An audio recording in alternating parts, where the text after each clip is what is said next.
a todos, eu sou a Mariana e sou uma das criadoras do projeto Background Noise. Sejam bem-vindos a mais uma entrevista e hoje eu estou aqui com uma convidada muito especial, a psicóloga e sexóloga Joana Leão. Olá, doutora Joana. Olá, Mariana, tudo bem? Está tudo e consigo? Também, tenho muito prazer em estar aqui convosco, tenho muito prazer em poder contribuir. Acho o projeto um projeto excelente, uma excelente iniciativa. Viseu precisa disso, Viseu é pioneira em alguns projetos. Eu tenho muito orgulho destes jovens, de vocês. Muito obrigada. E concordo imenso. Não só Viseu, como todas as cidades, eu acho que precisam. Este tema tem que ser mais falado e foi com esse intuito que nós criámos este projeto. Então agora eu vou-lhes fazer umas perguntas e relembrando a todos que as perguntas que vão ser feitas foram os nossos seguidores que fizeram. Nós temos então vamos para a primeira pergunta. A partir de que momento é que a ansiedade se pode revelar disfuncional?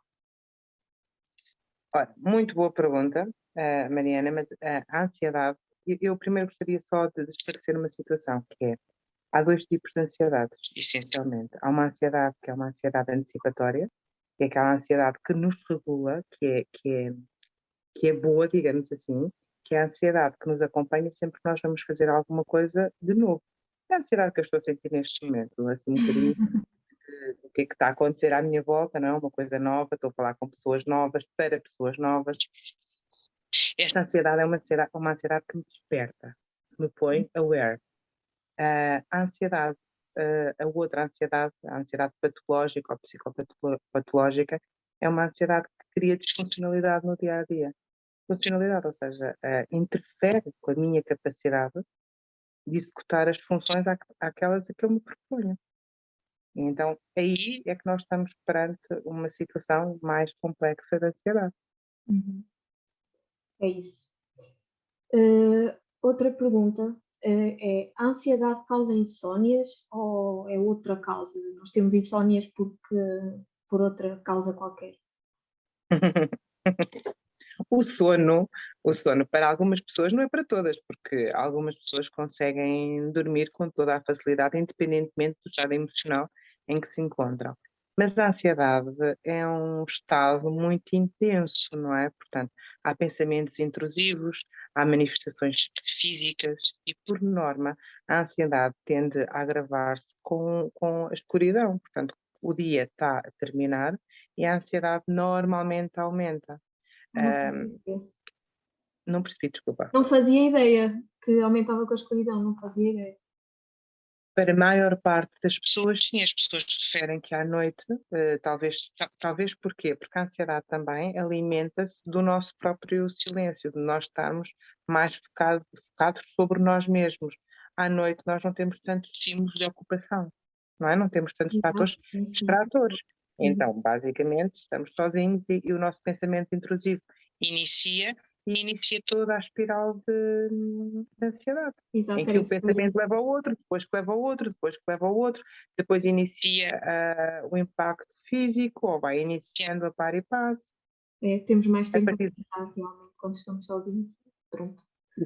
e quando nos deitamos na cama, ainda sem sono ou com muito pouco sono. É verdade. A Teresa Paiva, que é uma neurologista especializada em sono, foi minha professora num curso que eu fiz de psicossomática na Católica em Lisboa, e ela disse uma coisa muito, muito, muito curiosa, que é: a cama serve para dormir. Não tens sono, não consegues dormir, levanta-te e vai fazer alguma coisa. Eu, na altura, fiquei assim um pouco desconfortável com isto, portanto, não era esta a vertente que eu estava habituada a ouvir, não é? Sim. Mas agora percebo perfeitamente que é o quê? Se eu estou deitada, se eu não tenho sono, se eu não consigo dormir, eu vou-me virar de um lado para o outro, vou começar a pensar que devia estar a dormir e não estou a dormir, a ansiedade começa a crescer e eu vou tendo cada vez mais dificuldade em repousar. Então, talvez seja melhor eu me levantar, ir em direção ao sofá, ver qualquer coisa, Dar o sono. fazer exatamente qualquer coisa que me distraia, que me desfoque da ansiedade, especificamente. Exato. Já me aconteceu e acontece-me várias vezes. Agora vamos passar para outro tema, que é mais é mais forte, dizendo assim, e é: o suicídio surpreende-nos quando tomamos conhecimento de alguém conhecido que tomou essa decisão. Quais são os sinais comportamentais a que devemos estar atentos? Uhum. O suicídio surpreende-nos sempre que alguém de perto ou quando conhecemos alguém que o tenha feito, não é? Que tenha sido essa, a sua escolha ou a sua saída. Eu acho que isto tem muito a ver com a forma como nós nos organizamos na sociedade, a forma como nós estamos com as pessoas. Hum, nós andamos muito rápido, não estamos atentos às pessoas e é fundamental que comece a existir ou que estejamos mais atentos à nossa capacidade de empatia, à nossa capacidade de ouvir. Quando eu digo ouvir, é fazer uma escuta efetivamente ativa. É eu conseguir estar com a outra pessoa e estar a ouvir a outra pessoa sem estar a ajuizar sobre aquilo que a outra pessoa está a dizer. E aceitar a pessoa na sua globalidade. Isto são três princípios básicos da psicologia rogeriana, mas que são três princípios básicos, no fundo, da psicologia em geral, que são fundamentais, que é nós temos a capacidade de poder estar com o outro, no sofrimento do outro, sem emitir qualquer juízo de valor. Assim eu vou conseguir chegar ao outro. Se eu não o fizer, dificilmente eu vou conseguir estar atento aos sinais. Sim, sim, claro. Então, agora vamos passar para outro tema, que é bipolaridade. Como lidar com alguém que é bipolar? Alguém que parece ser a melhor pessoa do mundo e, no entanto, nos agride psicologicamente, rebaixando-nos e fazendo-nos sentir que somos inúteis. Ora, aí está um perigo muito grande, porque aí está uma confusão entre aquilo que é a perturbação bipolar e formas de comportamento ou estratégias de personalidade.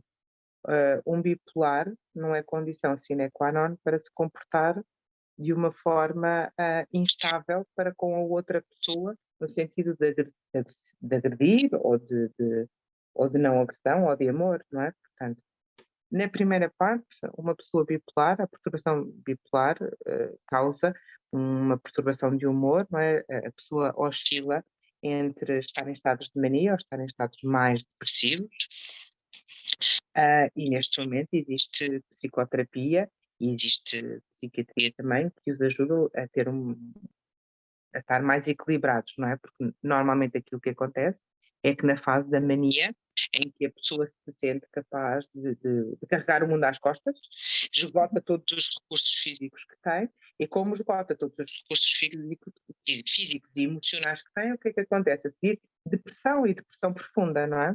Sim, sim. Aquilo que me estavas a dizer na segunda parte da pergunta, prende-se com um estilo de funcionamento, ou de comportamento, ou de características pessoais, que são pessoas que, no fundo, exercem o poder que acham que têm sobre o outro Sim. para humilhar ou para se sobrepor. E então aí já vamos falar de coisas tipo como limites, não é? Tipo, impor limites. Então A isso questão já não terá nada a ver com a bipolaridade ou está relacionado. não tem que ver necessariamente com, Ok. entendes? Não tem. Isso, por exemplo, se tu me perguntares assim de uma forma muito rápida, não é? Portanto, e muito global, eu até iria associar esse comportamento mais às relações, por exemplo, abusivas, seja no namoro, seja no casamento, seja relações abusivas de amizade, seja, por exemplo, aquele bullying que existe e que infelizmente é aceito nas relações de amizade, em que uma amiga acha que é muito frontal e então pode dizer o que lhe apetece à outra sem isso lhe ser perguntado, não tem nada de ser perguntado, entendes? Portanto, Sim, sim. aí eu acho que esse tipo de agressão tem mais a ver com comportamento, tem mais a ver com características de personalidade, tem mais a ver com relações interpessoais e não com a perturbação da personalidade em si. Apesar de que quem tem uma perturbação da personalidade, quem tem uma bipolaridade diagnosticada, também tem uma personalidade associada. Sim, sim, sim, sim. Eu fui confusa, Mariana? Não, não, não. Não? Eu percebi, sim. Sim. Foi clara. Obrigada. Agora vamos passar para a pandemia. Temos uma perguntinha da pandemia também, que é: A pandemia veio alterar o cotidiano das pessoas em múltiplas situações. Qual o impacto do confinamento na vida conjugal? Opa, olha, é importante. Essa pergunta é muito importante e remete-nos para uma questão de como é que esse casal ou como é que o casal funcionava antes da pandemia, não é? Exato, sim. A pandemia e depois há aqui duas manchas completamente diferentes. Eu trabalho essencialmente em consultório privado em Lisboa e depois trabalho aqui em Viseu. E são funções completamente diferentes, porque as pessoas de Lisboa vivem maioritariamente em apartamentos. Então, na altura, quando tudo isto começou, não tinham sequer a oportunidade de respirar um bocado sem ser à janela. Portanto, ficaram famílias inteiras fechadas em apartamentos minúsculos, Sim. 24 sobre 24. Portanto, a tensão, começou a haver muita tensão, começou a haver muitas dificuldades, porque as casas nem sequer estavam preparadas para isso. E isso acaba por influenciar o casal, nomeadamente a vida sexual do casal. Aqui é diferente, porque aqui nós estamos privilegiados. Nós temos o nosso quintal, nós podemos fazer uns passeios higiênicos no meio da mata, porque a probabilidade de nos cruzarmos com algum ser vivo só é elevada se contarmos que não são humanos, não é? Portanto, conseguimos andar, só ver bichinhos e não ter qualquer tipo de problema. E então aí nós conseguimos fazer o quê? Conseguimos trazer algum desafio para a relação, porque as relações alimentam-se de exatamente isso. Alimentam-se de experiências, alimentam-se de desafios, seja de que natureza a relação for. Seja de amizade, seja afetuosa, seja, neste caso, conjugal. E quem está em casa durante tanto tempo fechado, passado um determinado tempo, já não consegue trazer isso para a relação, já consegue só trazer o stress, para além de que as pessoas neste momento têm vivido processos ansiosos elevadíssimos, não é? Porque a ansiedade, se eu partir do pressuposto que só tem ansiedade quem não se permite sentir medo, Uhum. e se nós tivermos em consideração que toda esta fase nós temos percepção de controle de zero, porque eu não consigo controlar o que é que acontece com o Covid, porque as notícias vão alterando dia a dia, porque as pessoas vão tendo informação sempre diferente, não é? Nós não conseguimos controlar a questão do contágio, não conseguimos controlar nada. A nossa ansiedade sobe aos píncaros, não é? Exato. Então imagina-te agora fechada dentro de casa, com o teu marido, com os teus filhos, seja com quem for, não é? Portanto, as relações acabam por ficar muito mais friccionadas. Uhum. É verdade. E nós tomamos conhecimento nas redes sociais, muitos casais que se divorciaram ou se deixaram. Foi principalmente no primeiro confinamento que isso foi Sim, notório. porque há uma questão que tem sido muito importante nas reuniões que temos tido enquanto colegas e de partilha, que é fundamental, mais do que encontrar estratégias para lidar com a ansiedade e para lidar com aquilo que nós sentimos pela fase que estamos a viver, o importante é nós aceitarmos que é admissível estarmos sem paciência, estarmos irritados, estarmos intolerantes. Porque se eu aceitar que isso é normal, eu não vou pôr a minha relação em causa. Eu vou perceber que eu estou intragável, mas estou intragável porque o meu contexto está assim Uhum. e vou-me permitir dar tempo para que as coisas evoluam. Portanto, não foi o amor que acabou, sou eu que estou sem capacidade de encaixe, por exemplo. Sim, mas pronto, o parceiro tem que compreender também essa parte. Sim, isto é um processo a dois. Isto, Sim, no fundo, é exato. um processo a dois, sim. Sim. A capacidade de aceitar que ambos podem, portanto, podem estar na mesma sintonia, não é? Exato. Muito obrigada, uma resposta muito boa. Hum. Agora, pronto, visto que é sexóloga também, temos aqui uma pergunta mais ligada com a sexologia, também tem a ver com a ansiedade e com a psicologia, que é: A ansiedade e sexualidade interligam-se de múltiplas formas e muitas das vezes o resultado não favorece a qualidade de vida das pessoas. Que estratégias se devem implementar para fazer com que a balança penda mais para a funcionalidade dos afetos? Eu acho que já acabou por responder na pergunta anterior um pouco sobre. Sim. A sexualidade está interligada, apesar de nós, as pessoas não gostam muito de falar sobre isto, não têm muita abertura para falar sobre isto, mas há sexo por necessidade fisiológica, não é? E o sexo por necessidade fisiológica pode não estar ligado a uma emoção de amor, não é? Necessariamente, pode estar simplesmente ligado à adrenalina do momento, ao querer ter o prazer imediato do sexo.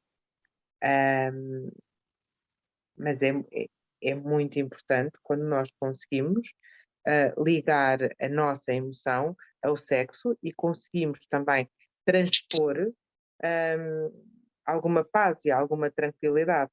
Nós tínhamos falado aqui um bocadinho acerca das estratégias do Mind Kindful, que é um mindful que foi desenvolvido por professor José Pinto Gouveia de Coimbra, e o Mind Kindful na cama, na sexualidade para pessoas com características ansiosas ou com processos ansiosos, é belíssimo. Porquê? Porque desperta outros sentidos, desperta e desfoca. Porque a pessoa com ansiedade, aquilo que acaba por acontecer é que fica com pensamento intrusivo e depois acaba por ter alguma perturbação da sexualidade. Ou tem ejaculação, no caso dos homens, uma ejaculação precoce, ou dificuldades de ereção, ou mesmo perturbação do orgasmo. No caso da mulher, pode haver problemas de desejo hipoativo, ou seja, a pessoa nem sequer já ter desejo à partida porque está a pensar em outra coisa qualquer, ou ter problemas de orgasmo. E quando o casal se permite despertar outro sentido, isto pode ser um jogo até de intrusamento emocional, entendes? Então, assim sendo, a pessoa está. Eu sei que isto é muito erotizado, mas imagina que está tudo às escuras e que tu tens a possibilidade de sentir a outra pessoa sem ser através dos teus olhos, que é aquilo que estás habituada, não é? Ou a possibilidade que tu podes ter de comer também de olhos fechados. Se nós experimentarmos fazer isso, nós vamos descobrir um outro mundo, porque nós fazemos as coisas de forma muito mecânica, já. E então desligar esse botão do automatismo é fundamental e isso vai se expressar em tudo, nomeadamente na ansiedade, na sexualidade, na nossa forma de estar, no nosso bem-estar e whatever. Eu respondi? Sim, respondeu, e eu acho Sim. esta pergunta muito interessante, porque há muita gente que ainda não se sente à vontade em falar. Eu não estava à espera de receber uma pergunta sobre a sexologia, sobre o sexo, porque assim, eu também concordo que o facto de, pronto, a falta de sexo pode causar problemas de saúde mental. É verdade isso, não é? As nossas necessidades nós temos necessidades que precisamos de suprimir, não é?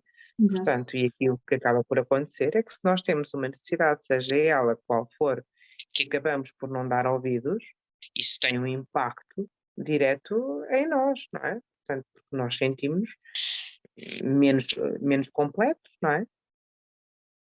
Isso tem impacto, obviamente, sim. Sim. Muito bem, esta foi a última pergunta.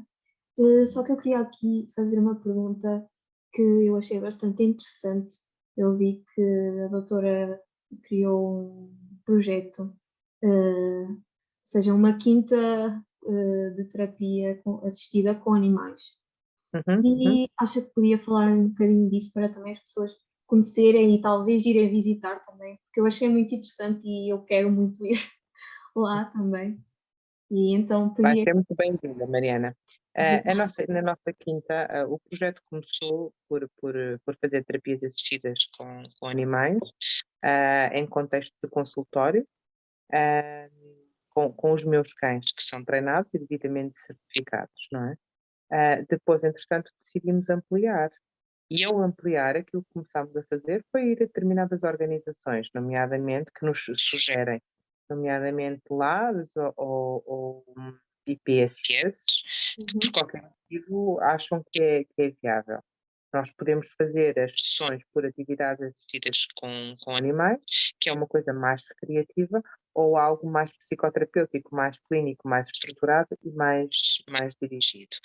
E, entretanto, nesse crescimento, nós temos também, acabamos por comprar asininos, ou seja, burros mirandeses, que são ótimos a canalizar e que são excelentes para no fundo, nos ajudar a trabalhar com as pessoas. Por exemplo, nós estivemos a falar sobre ansiedade durante este tempo todo, não é?